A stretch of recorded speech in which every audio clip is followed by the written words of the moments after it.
Boa noite. Primeiro, eu quero agradecer a Deus por estarmos aqui com saúde e disposição para trocarmos ideias para a nossa contínua evolução.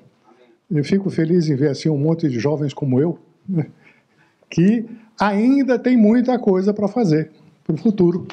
Porque a gente, quando discute essa questão de retomada do crescimento, muita gente me diz assim, mas isso é para os meus netos. Não.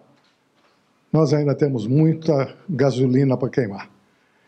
Nós vamos começar lembrando que, em outubro do ano passado, as eleições definiram novos rumos, principalmente na economia. Qual é a realidade que nós tínhamos?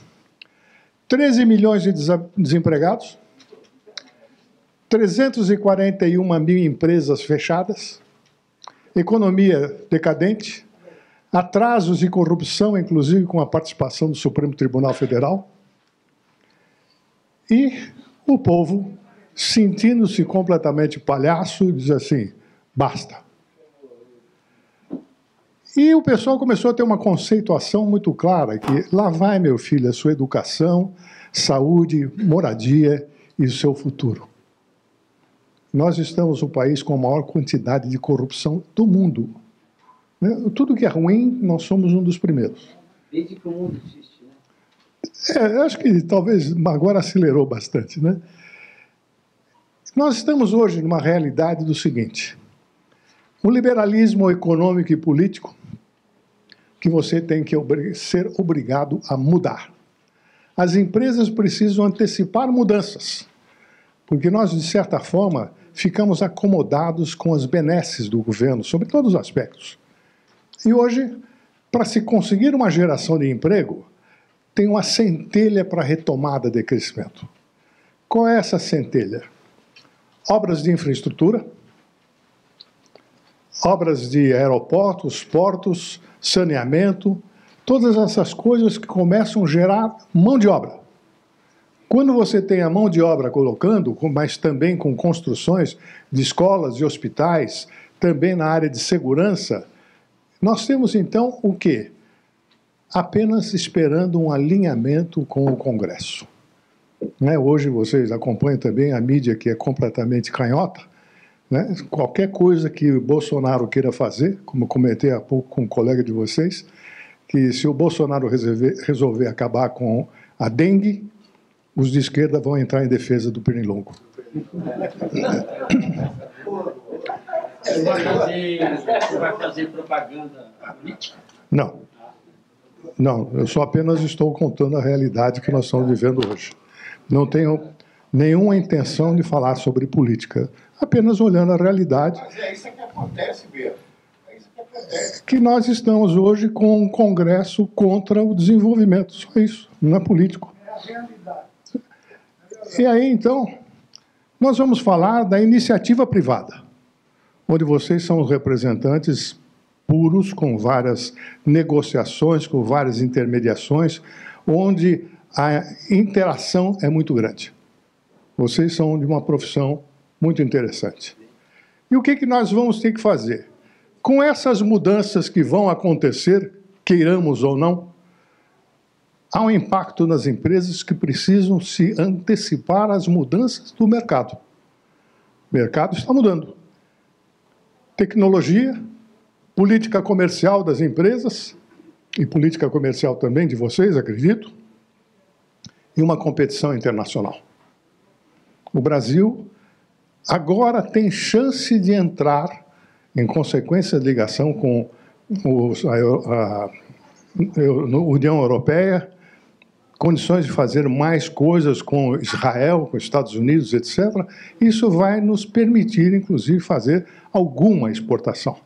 Se bem que nós temos uns problemas que eu não vou comentar nessa palestra, sobre as nossas qualidades, a nossa produtividade, etc., que também tem que ser melhorada. E nós precisamos ter garantia de produtividade e lucro. As empresas existem para ter lucro. E esse lucro não é de qualquer maneira. Ele tem que ter condições necessárias de satisfazer clientes, satisfazer os empregados, satisfazer o mercado de uma forma geral. Então, com essa retomada do consumidor, nós vamos ter, então, um levantamento de coisas que vão passar para a logística, para a fabricação, que vai chegar, inclusive, no agronegócio. E o fornecimento da origem do consumidor à origem do fornecedor. O trabalho é fundamental. Geração de emprego nós precisamos, porque a economia informal que ainda está acontecendo não leva as pessoas para muita coisa. Então vai continuar sendo um problema se nós não gerarmos emprego. E os empregos com esse início de consumo começam a consumir onde? Em supermercados, em shopping centers, em farmácias, etc. Então isso vai levando cada vez mais a mais empregos para se desenvolver. E nós vamos precisar de necessidade, uma necessidade grande de pessoas, só que as pessoas também estão hoje desatualizadas. É muito grave isso que nós temos, que a nossa educação é precária. E uma das coisas que a gente precisa fazer para desenvolver isso tudo são líderes e gestores. Vocês são líderes de alguma forma. Aí nós temos que ver o seguinte. Nós temos duas certezas na vida. A mudança. Todos nós nascemos, crescemos, amadurecemos, frutificamos e morremos. A morte e a mudança são as duas realidades que nós temos. A morte não depende da gente, está nas mãos do Senhor. Mas as mudanças nós podemos interferir nos seus rumos. Com o seguinte conceito: aceite o que não pode mudar e mude o que não pode aceitar. E peça a Deus um discernimento sobre essas duas coisas. Nessa evolução, eu preciso ter gestão de mudança cultural, estrutural, tecnológica, e isso tudo depende de lideranças. Liderança sobre todos os aspectos. Eu tenho que ter conhecimento, inovação e motivação para isso. Nós temos isso na área comercial, engenharia, produção, logística, finanças, no patrimônio humano, e isso leva tempo. Qualquer plantio que a gente comece a fazer agora vai levar, pelo menos, só se fosse para a produção de coelhos, levará pelo menos 3 meses.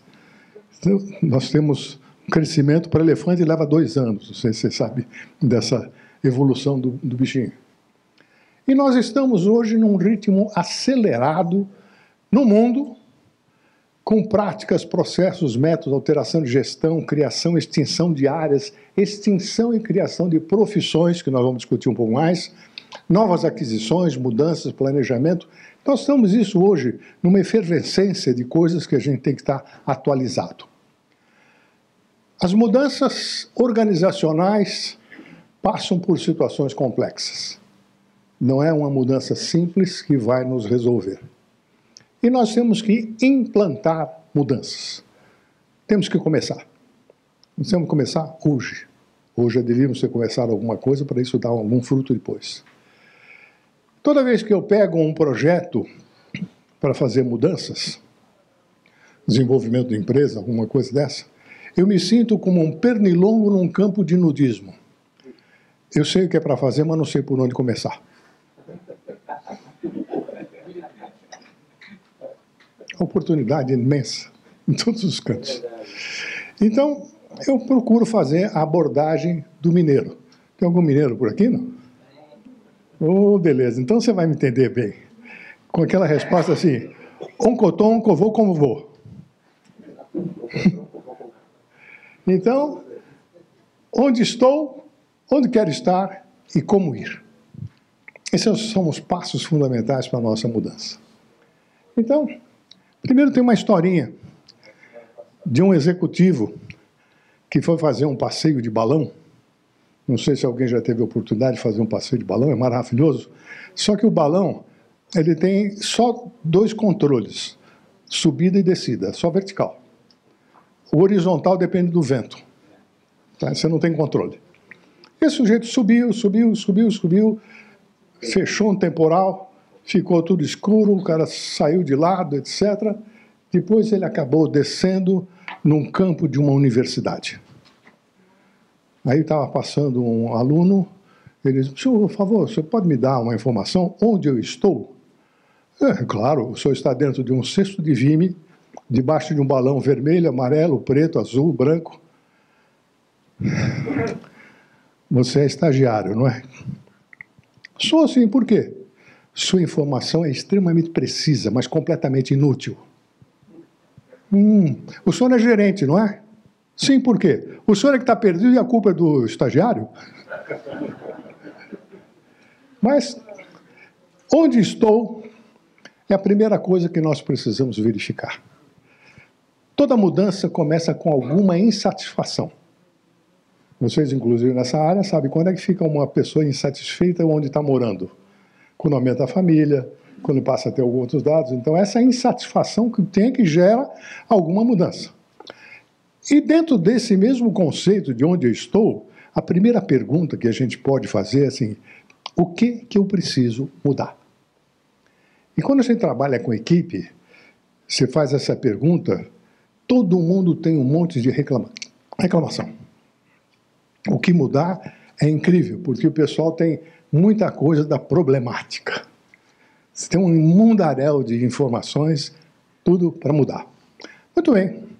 Qual a segunda pergunta? A segunda pergunta é, onde eu quero estar? E para o que eu quero mudar?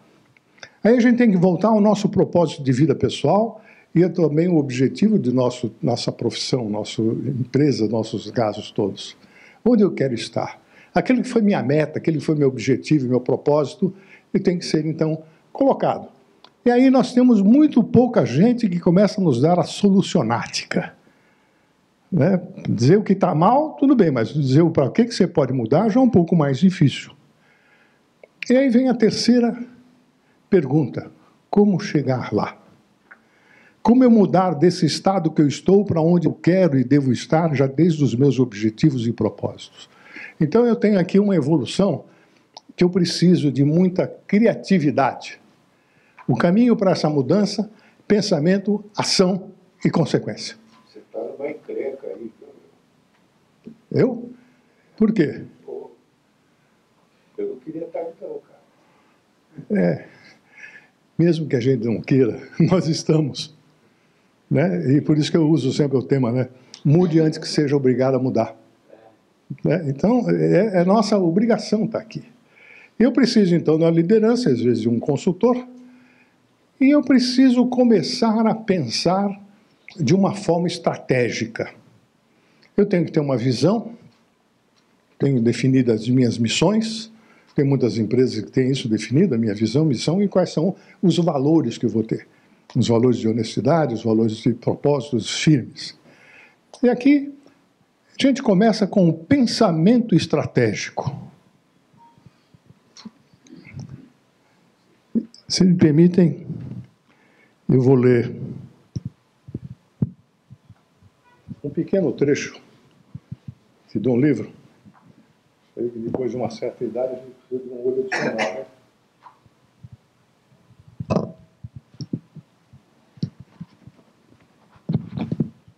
Um senhor idoso vivia sozinho em sua pequena propriedade. Ele queria cavar o seu jardim, mas era um trabalho muito pesado. Seu único filho, que normalmente o ajudava, estava na prisão. O senhor então escreveu a seguinte carta ao filho. Querido filho, estou triste porque, ao que parece, não vou poder plantar o meu jardim esse ano. Detesto não poder fazê-lo, porque sua mãe sempre adorava a época do plantio depois do inverno. Mas eu estou velho demais para cavar a terra. Se você estivesse aqui, eu não teria esse problema, mas sei que você não pode me ajudar com o jardim, pois está na prisão. Com amor, papai. Poucos dias depois, o pai recebeu o seguinte telegrama. Pelo amor de Deus, papai, não escave o jardim. Foi lá que a gente escondia os corpos. Às 4 horas da manhã do dia seguinte, uma dúzia de agentes federais e policiais apareceram e cavaram o jardim inteiro sem encontrar corpo algum. Confuso, o velho escreveu a carta para o pai contando o que acontecera. Em resposta, o filho lhe escreveu. Pode plantar seu jardim agora, pai. Foi o máximo que eu pude fazer no momento. Isso é pensamento estratégico. Né? Por quê? Claro que alguém que está na prisão e quando manda alguma coisa... Desculpa. Claro que alguém que quando está na prisão e manda alguma coisa, alguém vai interceptar. E ele sabia disso. Então ele aproveitou esses dados. Aliás, esse livro, que é o meu livro, O Trabalho, está à disposição se alguém tiver interesse em comprar. Aceito cartão de crédito.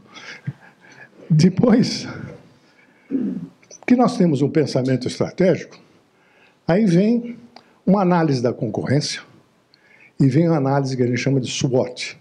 São forças, fraquezas, oportunidades e ameaças que a gente tem em todo o negócio que a gente está.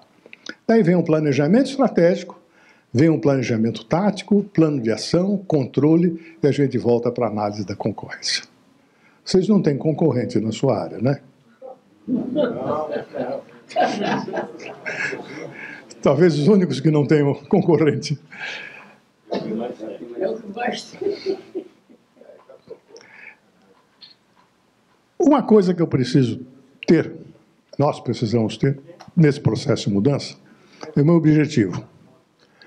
Eu preciso de habilidades, motivações e recursos e um plano de ação. Aí nós temos, então, como objetivo que, se eu não tenho objetivo, eu só tenho confusão. Primeira coisa que eu preciso ter. Qual é o seu objetivo? Qual é o seu propósito? Para que você existe?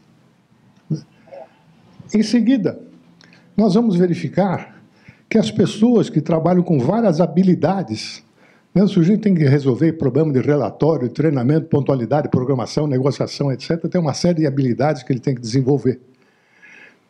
O que acontece? Peter Drucker, um dos famosos administradores do mundo, coisas tão óbvias não são feitas e muitas vezes correm conflitos entre gestores subordinados por tarefas não realizadas por falta de comunicação eficaz. Então, comunicação é uma das coisas importantes e vocês normalmente têm bastante. Eu vou sempre comentar alguma coisa com experiência que eu tive com corretores, que eles normalmente falam bastante, mas alguns têm dificuldade de ouvir. Concordam? É verdade. Vou comentar mais de vez em quando. Comunicação tem uma coisa interessante. Nós, por mais que a gente tenha treinado e pensado, etc., a comunicação por telepatia não existe. Ainda não. Mas nós precisamos ter, então, um processo. Se nós tivermos habilidade, existe uma ansiedade das pessoas. O que nós vamos fazer agora? Com essa situação de mercado, para onde nós vamos? Com tanta gente desempregada, o que eles vão fazer? Dá para só viver de turismo? Precisa ter dinheiro, precisa entrar dinheiro de alguma forma. Então eu preciso ter esse pessoal motivado. Como é que eu vou fazer essa motivação? Eu tenho que identificar os benefícios e continuar seguindo o plano. Aquele plano que eu desenvolvi, com prêmios vinculados ao cumprimento de prazos ou de resultados. Um evento festivo que modifica as pessoas. Tem um exemplo, eu trabalhei na General Electric. Na GE, cada vez que se vendia uma locomotiva, tinha um sino de locomotiva, que o vendedor ia lá bater. E dava tantas badaladas quantas foram as quantidades de locomotiva que ele vendeu. Uma vez vendemos 700 locomotivas para a China. Não é de cansar o braço? Várias pessoas tiveram que passar por esse processo. Mas o pessoal gosta disso. E um procedimento científico, ou processo de produção, de conceito hospitalar, de atendimento a cliente, qualquer tipo de serviço deve ser continuamente aprimorado. Tá? Eu preciso disso o tempo inteiro, porque se eu não tiver motivação, eu só tenho uma mudança parcial. As pessoas não fazem todo aquele completo porque a resistência à mudança é muito grande. Aí nós temos, então, os recursos. Estou falando de forma geral, tá? Industrial e todo o aspecto. Normalmente nós temos equipamentos e temos pessoas. Basicamente isso que a gente tem em qualquer tipo de lugar. Tecnologias, marcas, patentes, dinheiro, informação, fornecedor, distribuidor, cliente, também é outra coisa que nós temos no conjunto para a gente administrar. Os equipamentos no Brasil, infelizmente, estão obsoletos. Relativamente novos, porque não foram tão usados, mas obsoletos em tecnologia com relação ao resto do mundo. E as pessoas? estão desatualizadas. Eu estava lembrando aí, no dia que passando numa rua ali em Pinheiros, e vi um sujeito com um cartaz: estou desempregado há 24 meses. Eu fiquei com um misto de dúvidas, se eu ficava com dó ou com raiva. Que alguém consegue ficar 24 meses sem fazer nenhum trabalho? Difícil, né? Então, nós estamos com esse pessoal que, questionando sempre a nossa situação brasileira, a produtividade do nosso pessoal é boa? Nós precisamos de mudanças estruturais e mudanças políticas nas organizações. Então, se nós não tivermos recursos, nós temos uma frustração. Tenho plano, tenho desenvolvimento, mas fico frustrado com relação a isso. E aí nós vamos entrar no clima que eu quero dar para vocês. Perdão. No avanço tecnológico. É impressionante. Não sei quantos dos senhores acompanham, mas temos o software dominando o hardware. O passado, que antes, na minha época de mais jovem, era ficção científica, hoje existe. Flash Gordon, os Jetsons, o Odisseia no Espaço. Qualquer coisa dessas você vê, hoje já existem. E nós estamos falando de quanto tempo, gente? 40 anos. 30 anos, 40 anos, 50 no máximo. Então, uma evolução que nós vimos, e eu participei bastante disso, já com a minha juventude, do analógico para o eletrônico, do eletrônico para o digital e do digital para o virtual. Tornou-se chocantemente óbvio que a nossa tecnologia excedeu a nossa humanidade. Acho que todo mundo conhece a figurinha aí do Einstein, né? E temos que pensar. O que fazer com os recursos? Nós temos que fazer uma reeducação de todo o nosso pessoal, inclusive nós mesmos, e uma reciclagem. E no plano de ação, se eu não tiver um plano de ação, eu tenho uma falsa partida, porque nada vai acontecer. Você pensa, tem um pensamento estratégico, tem plano, tem isso, mas se você não tiver aquilo com a equipe preparada para desenvolver, o que vai acontecer? Nada. Então, existe uma série de dúvidas na cabeça das pessoas quando você fala em mudança. Então, existe. Mas para que vão mudar? Por que vão mudar? E uma das ameaças grandes que existe é a das profissões. Temos várias oportunidades e também várias ameaças. Então, hoje, nós temos que ter uma dedicação muito grande com uma competição enorme, inclusive como gerações. Eu até estava comentando há pouco, né? É estranho a gente não ver num grupo desse uma turminha na faixa dos 20 e 30 anos. Mas esses são ameaças para a gente? Em termos de informação, sim. Em termos de prática, não. Vivência é muito baixa, né? E também não se preocupam muito com isso. Mas nós podemos dizer que quem não se atualizar será preterido. Aqui é uma coisa interessante que eu sempre brinco, aprendi isso com um gaúcho. Se passa um cavalo encilhado e tu não monta, o outro aproveita. As oportunidades são assim. Aparecem quando você menos espera. E aí, nós vemos então, na gestão de mudança, uma coisa que a gente chama de VUCA. Não é MUVUCA, é VUCA só. O que é VUCA? Volatilidade, incerteza, complexidade e ambiguidade. O mundo está assim. Difícil e nem sempre acertada é a mudança que a gente faz. Necessária e nem sempre indolor. Mudança dói. A gente sempre sofre quando tem uma morte, né? Que a gente sabe que dói. E quando tem uma mudança? Mudança de casa, mudança de emprego, mudança de cidade, mudança de parceiro, também dói. Mas nós temos que saber enfrentar isso de uma maneira complexa, porque as pessoas normalmente têm resistência à mudança. Motivação para a mudança eu preciso ter. Mas uma das coisas que está agora presente e nos assusta é a inteligência artificial. A inteligência artificial nos dá inovação e inspiração. O japonês investiu já 100 bilhões de dólares. Veja agora esse outro exemplo que eu dei. Isso é uma robótica. Número de robôs para cada 10 mil empregados.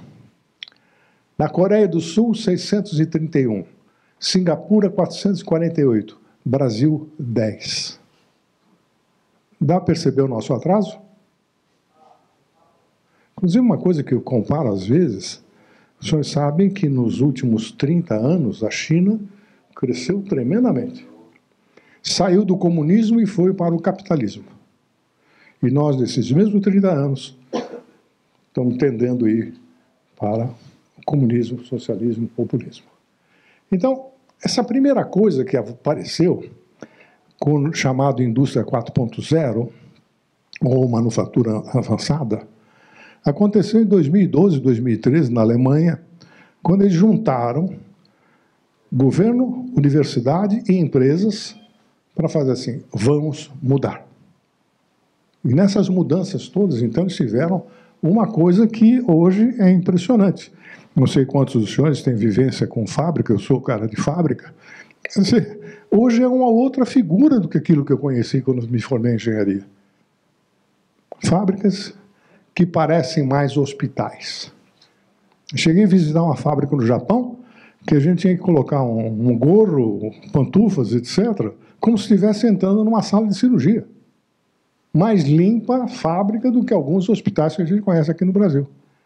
É impressionante como é que tudo isso vai. E antes, nós tínhamos umas... Antes nós tínhamos países com a mão de obra mais barata que eram candidatos a ser fornecedor. Com a Revolução Industrial na Inglaterra, quando a mão de obra começou a crescer, eles mudaram para os Estados Unidos. Cresceu a mão de obra dos Estados Unidos, mudaram no Japão. Cresceu no Japão, mudaram para Singapura, Singapura para a China, e assim, nós, como Brasil, nunca participamos nenhuma dessa evolução. Porque a nossa mão de obra, embora seja barata, os nossos encargos sociais são muito altos. Eu perdi fábrica aqui no Brasil, na fábrica da GE, fábrica de motores elétricos de Santo André, não sei se alguém é da região, que eu tive que montar essa fábrica na Coreia. Duro, né? Você fechar aqui e montar lá outro, porque o nosso preço era mais alto, embora o nosso empregado ganhasse pouco. Agora, as fábricas estão se colocando no mercado. Você não tem mais um carro de uma nacionalidade. Você tem componente que vem do lugar, o projeto do outro, a fabricação do outro, a montagem no outro, a venda no outro. Então, isso é a globalização que está aí presente. E aí nós passamos, então, a ter uma coisa, não sei se conseguem ver ali, mas essa evolução da indústria 4.0 vai de robôs autônomos para simulação, sistemas integrados, internet das coisas. Vocês podem imaginar máquinas se comunicando e as máquinas esperando, bom, agora é a sua vez de fazer isso, agora você que faz, deixa que eu faço? Você pode imaginar o que é isso? Isso já está acontecendo, não é ficção. Cybersecurity, a segurança toda cibernética, computação em nuvem. Provavelmente você já tem também isso aqui, né? O cloud computing já está no celular, já tem um monte de coisa que você guarda na nuvem. Ninguém sabe como é que tem os negócios, etc., mas está lá. E quando você precisa, é acessa. Manufatura aditiva, realidade aumentada, inclusive saiu no jornal anteontem, não sei se alguém viu, pelo menos estava no Estadão, que o Hospital Albert Einstein está fazendo agora consulta virtual. Dá no mesmo, quase. Só uma coisa que tiver que tocar, tirar o toque, mexer o ouvido, uma coisa. Você quer ver uma coisa interessante? Eu tive fazendo um procedimento recentemente no hospital e tem as veias que ficaram difíceis. Esse é um equipamento atualmente que coloca assim por iluminação, para ver onde é que está passando a veia. Quer dizer, esse negócio do toque já não precisa mais. Não precisa mais nada mesmo. Então é um negócio assim impressionante, né? Grandes dados.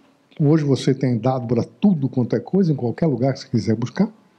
E nós voltamos, então, a ter uma comunicação de pessoas, objetos, processos, para uma informação integrada de uma maneira autônoma. Essa integração virtual tem hoje um sistema cibernético físico que mostra aqui o seguinte: entre a informação que eu preciso, ela roda entre computação, controle e comunicação. Tudo isso faz sem interferência humana. Tá? A ligação do mundo físico com o mundo virtual. Os controles e computadores. Você tem o quê? Sensores e atuadores. Vocês já imaginaram quantos sensores tem o seu automóvel, por mais comum que ele tenha? O número de pequenos motores que tem para abrir janela, fechar janela, verificar se tem luz, se está atrasado, se tem gente passando atrás. Vocês já perceberam essa evolução que a gente vivenciou e nem percebeu? Quantas pessoas de vocês tinham, há 30 anos atrás, um celular? Hoje alguém consegue viver sem celular? É impressionante como as coisas acontecem rapidamente nessa área. Nós temos a comunicação, como já disse, machine to machine. Comunicação entre máquinas que não precisa ter ninguém mais dando instruções. Lean Manufacturing, manufatura enxuta, com um mínimo de pessoas trabalhando e participando disso. Teoria das restrições, trabalho com base nos gargalos de produção. Ou então, método time measurement, quer dizer, o tempo que é determinado pelo método. Já temos também sistemas hoje que definem o método entre coisas que o sujeito faz numa movimentação de montagem, mas já tem o tempo para isso. Um cronômetro mais. Eu fui cronometrista, minha função de cronometrista já acabou. E aí nós temos algumas coisas que provocam ainda mais. Todos nós hoje vivemos com a internet. Vivemos com o smartphone. Fazemos compra e venda à distância. Não tem isso? Mercado Livre. Se quiser comprar alguma coisa, já tem lojas que são lojas apenas para você ir lá e experimentar a roupa. É só demonstração. A compra você faz pela internet. Depois você tem, então, para a nossa área, em 2016 já foi lançado um aplicativo de imóveis. O sujeito entra nesse aplicativo e já escolhe a coisa que ele quer e dispensa, muitas vezes, o corretor. A Ubers tem uma plataforma de serviço online que também o que você procurar, você encontra. Você também tem a Uber, maior empresa de táxi do mundo sem ter nenhum táxi. Ele só tem um sistema de controle. Airbnb, que faz posicionamento de locação de hotéis, sem ter nenhum hotel. Você tem a Netflix, que já acabou também com a televisão, ou está acabando progressivamente. E as nossas tecnologias substituindo os profissionais. É duro a gente colocar essa realidade, mas nós temos que enfrentar, porque essa é a realidade. Economia sem intermediários. Eu vou precisar, às vezes, de robô conselheiro, porque realmente nem os conselhos não vão ser mais necessários dentro desse ponto. Então, algumas coisas que vão, e sem querer chocar ninguém, mas realidade, profissões que deixarão de existir. Agente de viagem. Você não compra hoje passagem pela internet?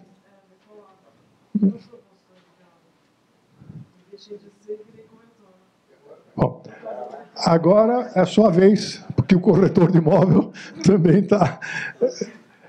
Piloto de avião. O piloto automático, só existem aqueles problemas de acidente quando é o piloto que assume. E quando está no automático, não existe problema. O metrô já é, nosso aqui já é com piloto automático. Vai uma pessoa na frente, mas ela, só em caso de emergência ela vai usar alguma coisa. Pois é, só listando isso, que é pesquisa, tem comissário de bordo. Ainda semana retrasada, estava fazendo um voo aí para a Argentina. Para que serve o comissário de bordo? Aeromoça. Para servir água e servir um sanduichinho mambembe. Nos Estados Unidos você já entra com o teu saquinho de sanduíche. Para que precisa daquele? Para fechar o guarda-móveis lá de cima? Repórter de jornal impresso. Assistente jurídico. Existe um software atualmente da IBM chamado... Bom, daqui a pouco eu lembro. Que substitui 95% dos advogados nos processos todos que ele tem. Chama Watson. Sistema Watson. Aquele mesmo. Contador e auditor. Pessoas de bancos e seguradoras. Precisa de caixa de banco atualmente? Não?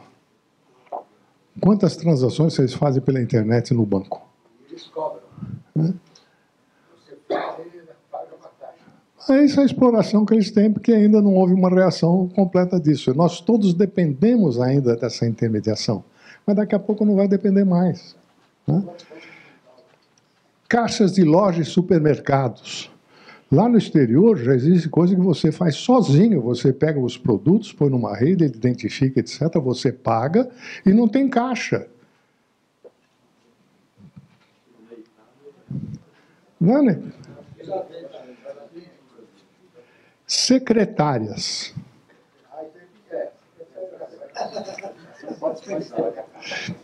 Por quê? Por causa do serviço dela ou por causa das qualificações pessoais? Outra coisa que tem, isso aqui, minha filha é anestesista, ainda estava nesse final de semana comentando com ela isso, profissão que vai deixar de existir, anestesista. Mas como? Quem é que vai fazer uma peridural? Bom, como eu disse, tem esse robozinho que já mostra onde é que está a veia, vai ser muito difícil mostrar onde é que está a melhor posição dentro da coluna. Nós não podemos resistir a essas mudanças. Tá? Veja o que aconteceu com os taxistas. Brigam, mas acabei de vir com um que hoje é taxista, mas já tem um aplicativo do Cabify e do Uber. Adianta mudar, lutar contra essa evolução? Então, isso vai acontecer em menos de 5 anos. Por isso, jovens, tem muita coisa que já está aqui, tá? E nós temos que mudar algumas situações que a gente tem. Por outro lado, vai aparecer novas profissões. Atendimento a idosos, engenharia ambiental, engenharia de energia, web marketing, segurança da informação, psicólogos, porque vai ter tanta gente pirada com isso, né? Professores, designers, terapeutas de final de vida. Né? Quanta gente hoje você já conhece que estão chegando à beira dos 100, passam dos 100 anos. Quando eu era jovem, meu avô com 60 era velhinho. Né? Assim, vocês também devem ter tido a mesma experiência disso. Hoje, uma longevidade enorme. Gestor de qualidade de vida. O que nós vamos fazer com tanto desempregado?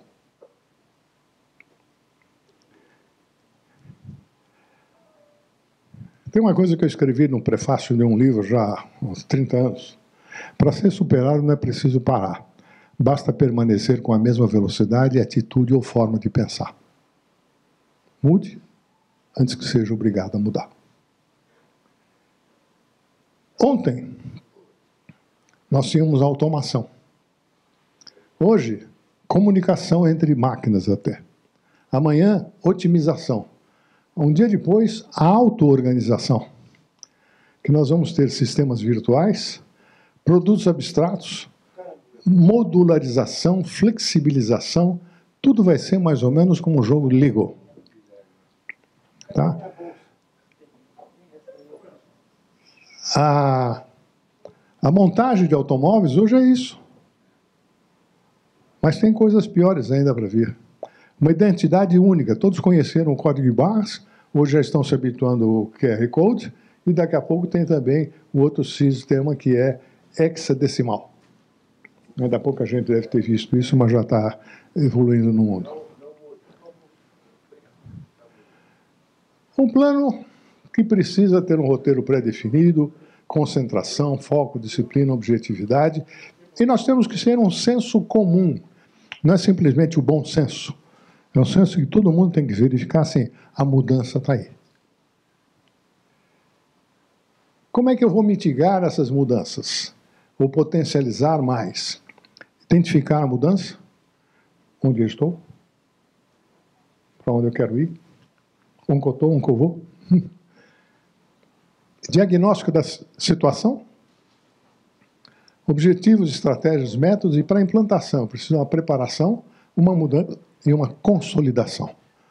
Toda vez que a gente muda alguma coisa, eu já tive experiências de muito disso aqui, se você bobear, você retorna ao trilho anterior. Se não tiver uma boa liderança, um bom pessoal, segurando essas pontas todas, a gente tem problema. E eu tenho que continuar sempre monitorando e avaliando. Qualquer coisa que dá um desvio, eu tenho que estar preparado para isso. E tem uma jornada emocional dessa mudança. Eu preciso despertar o desejo das pessoas de mudarem. Tá? E também participar dessa mudança. Não é uma coisa que diz assim, você vai fazer mudança, mas eu não. Isso tem que ser com todo mundo trabalhando com isso. Consciência e desejo. Se eu não tiver, vai ter uma resistência muito grande, as mesmas perguntas de sempre, mas para que vou mudar? Está tudo bem, está tudo em ordem. Tá? Produtividade baixa, rotatividade aumenta e existe um atraso na implantação. Quando eu trabalho, inclusive, com a ausência de um conhecimento e habilidade, existe, então, uma utilização insuficiente de processos, de sistemas, de ferramentas. Pessoas continuam preocupadas, o que eu vou fazer depois da mudança? Impacto nos clientes, produtividade baixa. Aí eu preciso ter também, então, um reforço, porque às vezes esse reforço, o pessoal retorna à forma antiga, como já disse, a organização, a história de gestão fracassaram no passado, sempre vai ter alguns lembrando, já fizemos isso no passado, não deu certo. Né? Então continua com aquela toadinha de ficar no mesmo lugar. E a transformação estratégica, que não substitui a essência da célula produtiva, que é o bicho-homem. Eu preciso ter com ele, por mais que seja ainda toda essa evolução de informática, a evolução das coisas, eu vou mostrar um vídeo para vocês que ilustra bem tudo isso que eu tenho comentado, mas vocês podem imaginar, por exemplo, o que já apareceu no Salão do Automóvel em Milão. Você tem um automóvel que é uma bolha em cima de um chassi. Então você sai de casa com aquele carro, vai até um estacionamento, vem um drone, pega aquela bolha e leva até onde você quer ir, no escritório, em algum lugar qualquer. Na volta você pega esse drone, põe de novo no chassi e você volta para casa. Dá para imaginar isso? Dá para imaginar uma construção civil de fazer 6 andares de prédio só com a impressão digital? Impressão 3D, perdão? Sabe o que é o sujeito assim? A máquina colocando os tijolos, colocando argamassa, colocando tudo? Um monte de coisas daquilo que você diz, não é possível que isso não vai deixar de existir. Já está. O vídeo vai mostrar um pouco mais isso que eu estou comentando.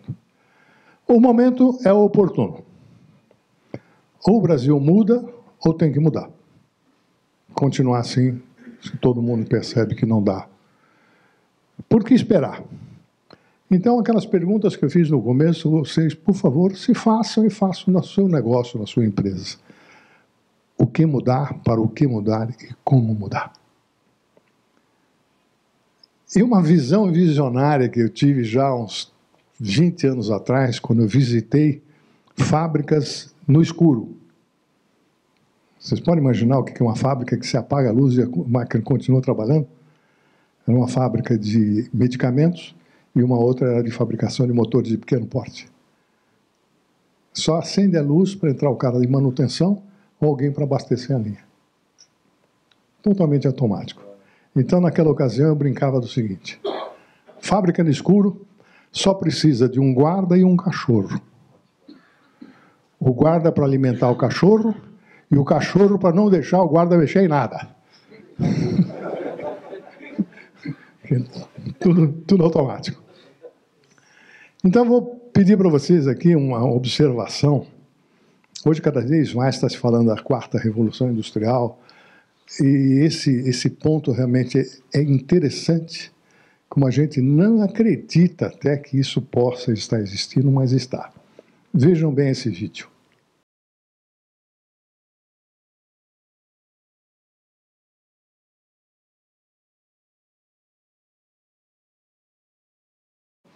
Gente, eu tive a oportunidade de trabalhar com um sujeito que foi o executivo do século, ano passado, que era o presidente da GE, Jack Welch. Ele sempre tinha uma frase que eu sempre guardei e queria passar para vocês também. Encare a realidade como ela é, não como ela foi ou gostaria que fosse. E com essa realidade, nós temos que mudar. Porque, se a gente pensar em termos históricos, desde a época glacial, quem sobreviveu? Os que se adaptaram e mudaram ou os que resistiram à mudança? Então, se estamos falando, inclusive, da profissão de vocês, eu estava pensando no caminho. Acho que vocês já devem ter visto uma série americana do Irmãos à Obra. Ah, sim, Dois Irmãos. E isso é uma coisa que talvez seja interessante para vocês pensarem, porque o que é? A compra, a reforma com modernização e a venda. Os resultados disso podem ser muito maior, muito melhor do que apenas uma intermediação. Já que a intermediação, todo o pessoal está, inclusive, substituindo para fazer uma compra direta. Agora, para fazer uma reforma, para fazer alguns dados e todo, eu posso tirar algumas ideias, mas não dá para ter isso completo, por enquanto. Então, talvez isso possa ser uma longevidade maior aí para vocês. Mude antes que seja obrigado a mudar. Obrigado.